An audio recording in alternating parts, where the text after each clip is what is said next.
Anne Rothman, vous êtes la chef de projet marque sur C4 Cactus, vous êtes un peu sa maman. Alors on va en profiter pour vous poser quelques questions sur quelques éléments qui nous intéressent beaucoup. Par exemple, ces air bumps. Ces air bumps, c'est quoi? C'est du design ou il y a d'autres choses en plus? Ça a été compliqué à faire? C'est l'expression même du design. Et le design, c'est quoi? C'est du style, donc de l'esthétique, et de la fonction. C'est l'alliance vraiment des deux. Donc il participe au style, puisqu'il se remarque au premier coup d'œil. Et puis il participe aussi à la personnalisation de la voiture, parce qu'ils existent en plusieurs couleurs. On a 4 couleurs différentes qu'on peut marier avec les 10 teintes différentes de la carrosserie. Et puis c'est une fonction protectrice. Et c'est un petit peu comme du papier bulle. Ces air bumps, avec leur bulle d'air, viennent amortir tous les petits chocs qu'on peut rencontrer au quotidien, que ce soit au supermarché, le caddie, que ce soit dans le parking, la voiture d'à côté qui s'ouvre un peu brutalement, ou alors le fameux pilier qu'on ne voit pas et qui vient griffer la carrosserie. Et bien, la voiture, elle est protégée contre toutes ces petites agressions. Ma fille adore les papiers bulles, elle s'amuse à éclater les bulles. Là, on peut faire pareil? Non, on ne peut pas faire pareil. La comparaison s'arrête là.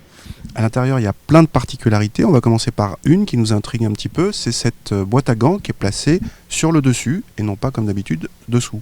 Cette boîte à gants d'un genre nouveau qui est très jolie avec son aspect mâle ancienne et qui est très facile à utiliser parce qu'elle s'ouvre par le dessus et qu'elle est très logeable. Et bien, elle est due à une innovation justement, c'est qu'on a mis l'airbag passager qui habituellement est dans la planche de bord, on l'a intégré ici derrière le pare-soleil.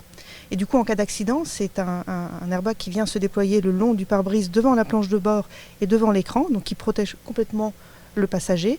Mais évidemment, après, en termes d'architecture de véhicule, ça nous offre des possibilités complètement nouvelles.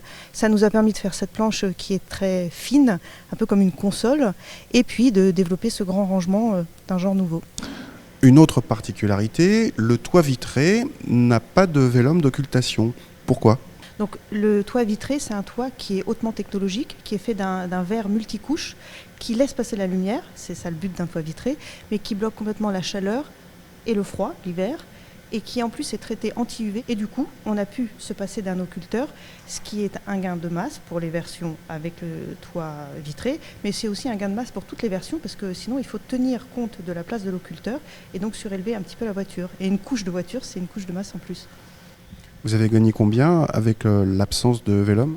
On a gagné 6 kilos par rapport à un toit vitré traditionnel avec son occulteur. Bon, alors il y a quelque chose qui nous a beaucoup étonné, c'est que les vitres arrière sont entrebâillantes. Pourquoi? Avec le choix de 2 vitres entrebâillantes à l'arrière, on a gagné 11 kilos, et 11 kilos qui contribuent fortement aux 200 kilos qu'on a gagnés par rapport à une C4 traditionnelle.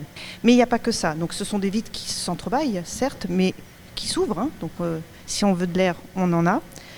Évidemment, sans mécanisme d'ouverture, on a des grands rangements dans les portières, donc ça c'est appréciable à l'arrière.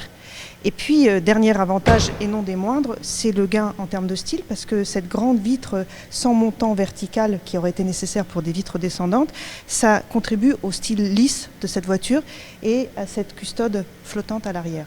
Autre élément qui nous a surpris, le dossier de banquette arrière est rabattable, mais monobloc, c'est-à-dire pas 2 tiers, 1 tiers. C'est pas très pratique. Alors là aussi, ce sont ces choix qu'on a fait pour gagner de la masse. On a gagné 6 kilos avec ce choix de banquette monobloc, et 6 kilos, ça fait partie de ces 200 kilos qui nous ont amené à une consommation record. Merci pour toutes ces explications, Anne Rothman, et à une prochaine. À une prochaine, merci à vous.